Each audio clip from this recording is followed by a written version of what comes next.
शुरुआत करेंगे इस वक्त की बड़ी खबर के साथ। बड़ी खबर दिल्ली से। लॉरेंस बिश्नोई गैंग से जुड़ी ये बड़ी खबर है। एनआईए की चार्जशीट में बड़ा पर्दाफाश हुआ है। एनआईए ने अपनी चार्जशीट में बिश्नोई गैंग की तुलना डी कंपनी और दाऊद इब्राहिम से की है। एनआईए का मानना है कि पिछले कुछ सालों में बिश्नोई गैंग ने अपनी ताकत अभूतपूर्व तरीके से और ज्यादा बढ़ा दी है।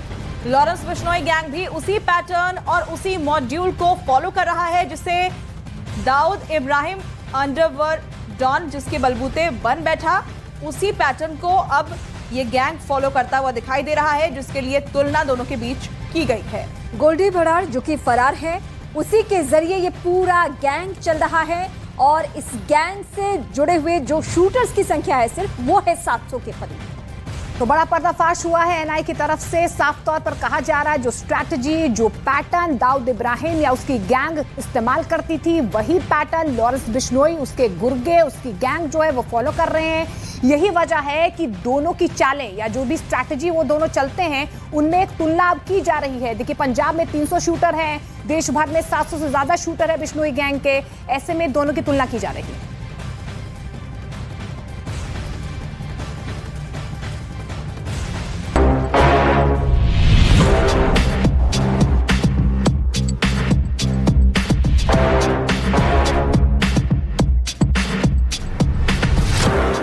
भारत में पैदा हो रहा है नया दाऊद इब्राहिम। हिंदुस्तान में तैयार हो रही है नई डी कंपनी। दाऊद इब्राहिम की राह पर लॉरेंस बिश्नोई। 80 के दशक में जो गलती देश की तमाम सुरक्षा एजेंसियों ने की थी, उस गलती को अब दोहराने की कोई गुंजाइश नहीं है। तब 70-80 के दशक में मुंबई की गलियों का एक गुंडा दाऊद इब्राहिम देखते ही देखते गैंगस्टर बन गया। खुद की डी कंपनी बना ली और आतंकी संगठनों के नेटवर्क की मदद से मोस्ट वांटेड आतंकी बन गया। मुंबई के अंडरवर्ल्ड में इतना कुछ बदल गया, लेकिन सुरक्षा एजेंसियों को कानो कान भनक तक नहीं लगी। 93 में जब दाऊद ने मुंबई को गहरा जख्म दिया, तब तमाम एजेंसियां नींद से जागी, लेकिन तब तक दाऊद इब्राहिम उनकी पहुंच से बहुत दूर जा चुका था और आज तक भारतीय एजेंसियों की पहुंच से दूर ही है। अब उसी राह पर हिंदुस्तान का एक नया डॉन चल पड़ा है। नाम है लॉरेंस बिश्नोई।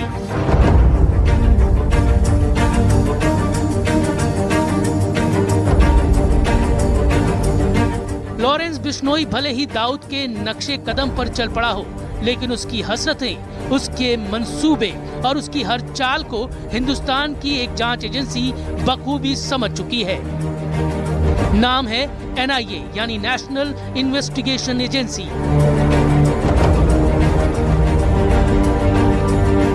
एनआईए ने लॉरेंस बिश्नोई गैंग के मॉड्यूल की बारीकी से पड़ताल की, जिसके बाद इस जांच एजेंसी के भी कान खड़े हो गए। दाऊद की तरह एक बड़ा खतरा साफ नजर आने लगा, जिसे पूरी तरह जड़े जमाने से पहले ही उखाड़ फेंकने की कोशिशें शुरू हो गई हैं। सोच रहे होंगे दाऊद इब्राहिम अब तक सुरक्षा एजेंसियों के हाथ नहीं लगा, लेकिन लॉरेंस बिश्नोई तो पंजाब की भटिंडा जेल में बंद है। ऐसे में सवाल ये खड़ा होता है कि जेल में बंद एक कैदी अपना इतना बड़ा गैंग कैसे चला सकता है। पूरे उत्तर भारत में लॉरेंस बिश्नोई गैंग ने अपनी जड़ें जमा रखी हैं और इसका जवाब है गोल्डी बरार। इस गैंग की सबसे ज्यादा चर्चा मूसेवाला हत्याकांड में हुई। तभी से एनआईए ने लॉरेंस बिश्नोई गैंग की कुंडली पढ़नी शुरू की और अब एनआईए ने अपनी चार्जशीट में इस गैंग के बारे में बहुत बड़ा पर्दाफाश किया है।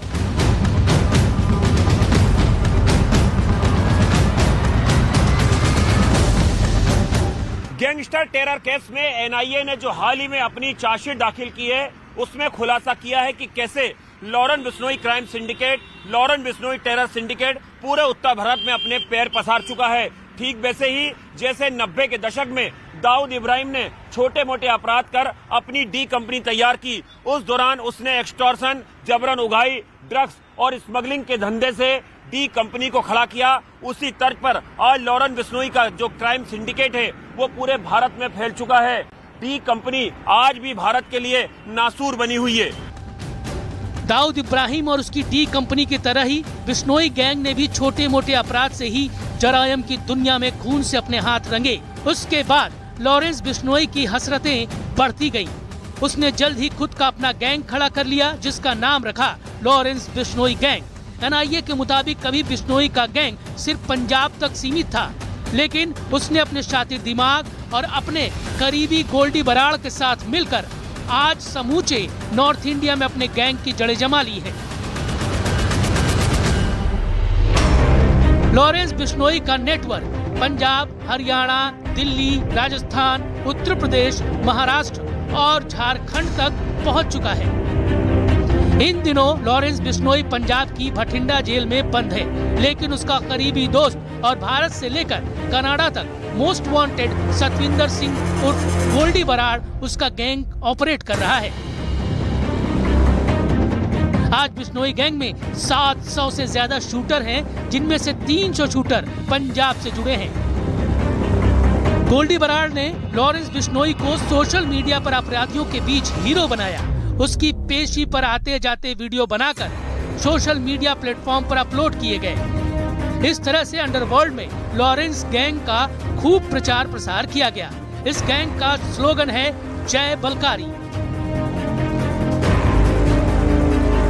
बिश्नोई गैंग ने साल 2020-21 तक करोड़ों रुपए एक्सटॉर्शन के जरिए कमाए और वो पैसा हवाला के जरिए गोल्डी बराड़ को कनाडा भेजा, जहां से वो हथियारों की खेप भारत में लॉरेंस बिश्नोई गैंग को डिलीवर करता रहा। एनआईए ने लॉरेंस गैंग के पूरे मॉड्यूल का पर्दाफाश कर दिया और ये भी पता लगा लिया है कि ये गैंग कैसे युवाओं को बरगलाकर उनके हाथों में पिस्तौल थमाता है और अपराधी बनाकर अपने गैंग में शामिल कर लेता है।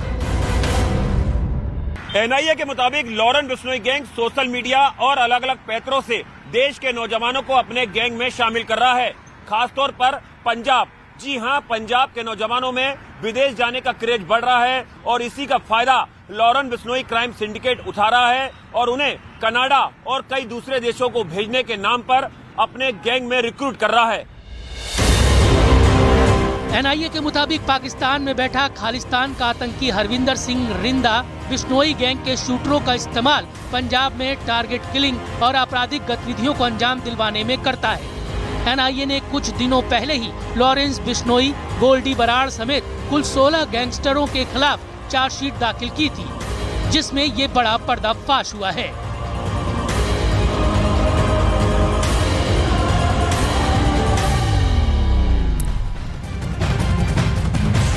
और इस खबर पर ज्यादा जानकारी के लिए आनंद तिवारी हमारे सहयोगी हमारे साथ जुड़ रहे हैं। आनंद, डी कंपनी के साथ लॉरेंस बिश्नोई गैंग की तुलना ये क्यों की जा रही है और वो कौन सा पैटर्न है जिसका जिक्र किया जा रहा है? देखिए, 80-90 के दशक में जब दाऊद इब्राहिम अंडरवर्ल्ड डॉन नहीं था, उस दौरान उसने जिस तरह से जरायाम की दुनिया में कदम रखा, उसने एक्सटॉर्शन, जबरन वसूली, किडनैपिंग और गोल्ड स्मगलिंग और ड्रग्स का काम शुरू करा। उसके बाद डी कंपनी देखते देखते इतनी बड़ी हो गई कि दाऊद इब्राहिम ग्लोबल टेररिस्ट हो गया। लॉरेंस बिश्नोई भी उसी पैटर्न पर काम कर रहा है। 700 से ज्यादा शार्प शूटर हैं और लॉरेंस बिश्नोई की बाकायदा एक सोशल मीडिया विंग है जो लॉरेंस बिश्नोई का प्रचार प्रसार करती है। एनआईए की चार्जशीट में इस बात का भी जिक्र किया गया है कि नाबालिगों को लॉरेंस बिश्नोई गैंग हायर कर रहा है और नीड टू नीड बेसिस पे उनसे काम कराता है और उसके बाद उन्हें छोड़ देता है। यानी कि हर एक टारगेट के लिए नए युवाओं को भर्ती किया जा रहा है और उसके बाद जब उनसे टारगेट पूरा हो जाता है तो उन्हें मुंह मांगी रकम दी जाती है और उसके बाद नए टारगेट के लिए नए नौजवानों को रिक्रूट किया जाता है। ये लॉरेंस बिश्नोई क्राइम कंपनी देखते ही देखते पंजाब से अब पूरे हिंदुस्तान के कई राज्यों तक फैल चुकी है।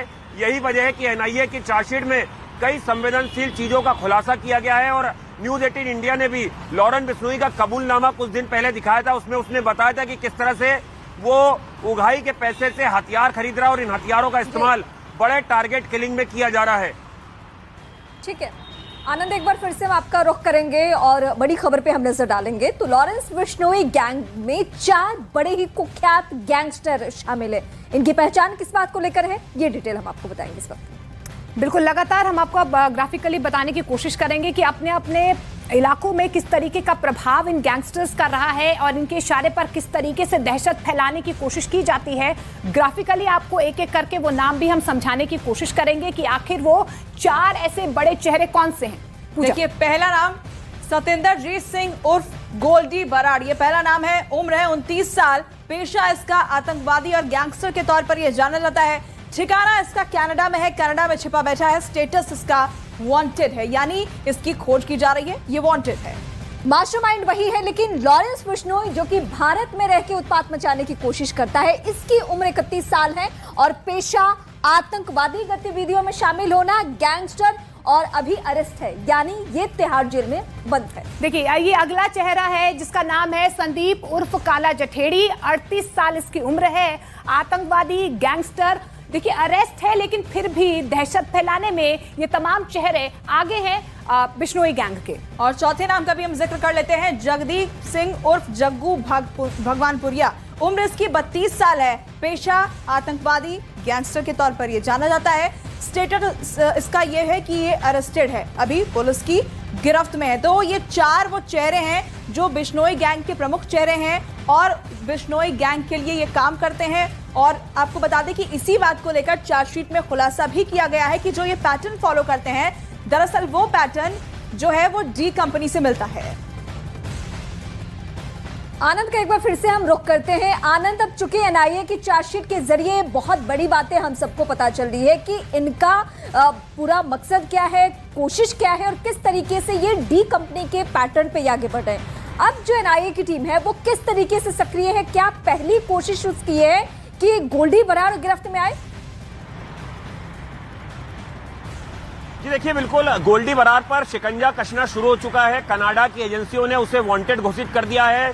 उसने वहां पर पॉलिटिकल असाइलम यानी राजनीतिक शरण के लिए भी अपील लगाई थी, लेकिन वो उसकी मांग को ठुकरा दिया गया। भारत सरकार लगातार एमईए के जरिए पंजाब पुलिस लॉरेंस बिश्नोई के तमाम डोजियर और दस्तावेज जो है वो पहले ही जानकारी आ चुकी कि एफबीआई को सौंप चुकी थी। देखना होगा कि किस तरह से पहले जो लॉरेंस बिश्नोई कैलिफोर्निया और कनाडा लगातार अपनी मूवमेंट बदल रहा है, उसे कब तक भारत लाया जाएगा। वहीं अगर बात करें लॉरेंस बिश्नोई के भाई अनमोल बिश्नोई की, जो इस वक्त सबसे ज्यादा एक्टिव है विदेश में, और लॉरेंस बिश्नोई की क्राइम कंपनी से जो पैसा कमाया जा रहा है वो हवाला के जरिए अनमोल बिश्नोई और गोल्डी बरार तक पहुंचाया जा रहा है, जिससे कि अत्याधुनिक हथियार पाकिस्तान और दूसरे देशों से भारत पहुंच रहे हैं और इन हथियारों का इस्तेमाल लॉरेंस बिश्नोई क्राइम सिंडिकेट कर रहा है। यही वजह है कि तमाम एजेंसियां लॉरेंस बिश्नोई और उसके एसोसिएट पर पैनी नजर बनाए हुए हैं। बात हो जनता की या मौसम हो चुनाव का, मुद्दा हो देश का या दुश्मन पर प्रहार का, हर खबर की होगी मुकम्मल पड़ताल, मांगेंगे सबसे जवाब, उठाएंगे हर सवाल। खबर के हर पहलू पर बजेगा नगाड़ा, क्योंकि यह है जनता का अखाड़ा। नमस्कार, मैं हूं आनंद नरसिम्हन।